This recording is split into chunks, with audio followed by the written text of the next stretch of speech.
Praise the Lord church. मेरा नाम विवेक है और मैं by profession I am English proficiency instructor और ये मेरी बहन है वंदिता।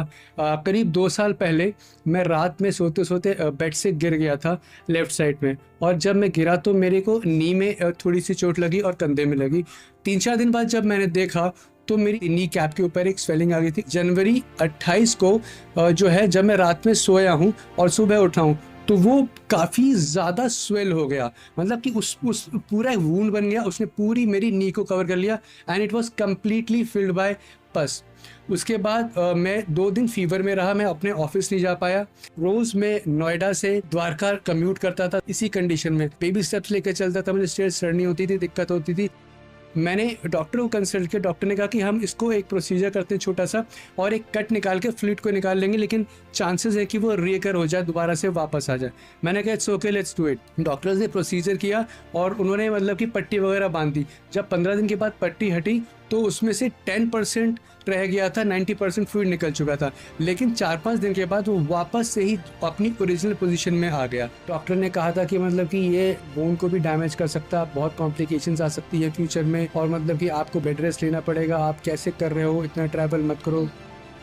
2 साल पहले जब हमें पता चला था कि ये इसके घुटने में इशू है, उस टाइम में जब ये था कि डॉक्टर ने बोला बस एक कट करके निकाल देंगे, तो हमें लगा ठीक हो जाएगा। बट देन वो जो दर्द है, हल्का सा कभी स्वेलिंग, वो परसिस्टेंट थी फॉर ऑलमोस्ट जनवरी तक, और कभी कभी ये लगता था कि पता नहीं है ठीक होगा भी नहीं होगा। मतलब घर वालों को लगता था दैट शायद विवेक का कुछ नहीं हो सकता। Everybody had given up on him. Church के बारे में सोशल मीडिया से पता चला, अपोस्टल जी के मैंने वीडियोस देखने शुरू किए, फिर मैंने चर्च आने शुरू किए। जिस समय मैं चर्च आया था उस दिन क्या हुआ कि मैं पैजामास पहन के आया था और मेरे पास प्रॉपर बैंडेज भी नहीं थी, कॉटन में थी। मैंने अपना हैंकरचीफ बांधा और मैं प्रेज एंड वर्शिप खड़े होकर भी नहीं कर पा रहा था। मैं अनॉइंटिंग ऑयल लेके गया हूँ, उसके बाद मैंने 2 दिन अनॉइंटिंग ऑयल लगाया, और जैसे अपोस्टल जी कहते हैं आइज़ाया 53:5 डिक्लेयर करो। मैंने रोज़ रात सोने से पहले 2 दिन तक 1-1 घंटा आइज़ाया 53:5 डिक्लेयर किया। उसके बाद 3rd डे मंडे वाले दिन जब मैं सो के उठा तो मेरे इसमें से पस निकलने लगा धीरे धीरे।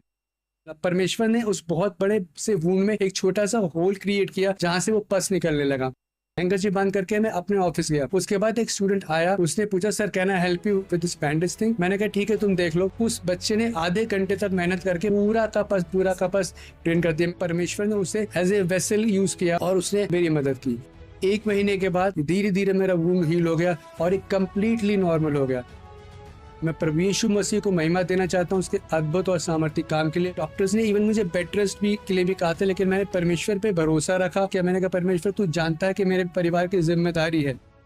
इस चंगाई को मिले मुझे करीब 3 से 4 महीने हो चुके हैं और अब मुझे चलने में कोई भी परेशानी नहीं होती। मैं सब कुछ कर सकता हूँ, हाथ उठा के, नाच के, गा के प्रभु यीशु मसीह की महिमा करता हूँ। घुटनों के बल प्रार्थना कर सकता हूँ, सीढ़ियाँ चढ़ सकता हूँ, उतर सकता हूँ। मुझे कोई दिक्कत नहीं हो सकती। मैं दौड़ भी सकता हूँ, भाग भी सकता हूँ। जो इसका विश्वास है, उस विश्वास के साथ मैं उस चीज को नहीं देख रही थी। मैंने इसकी हीलिंग देखी है, इसकी ग्रोथ देखी है। Lord Jesus Christ, I really want to thank God for what he has done in my brother's life. मतलब वो जानना कि हम एक बहुत ही जिंदा वचन मिला हुआ है हमें, and that makes us so powerful. That is something जो मैंने यहाँ के लर्न किया कि हम कितने पावरफुल हैं। The kind of power that we have in Lord Jesus Christ is something that none can promise us. So I am really thankful to Lord Jesus Christ for doing what he's done in his life, and I thank Apostle Ankit ji for redirecting us again and again to the word.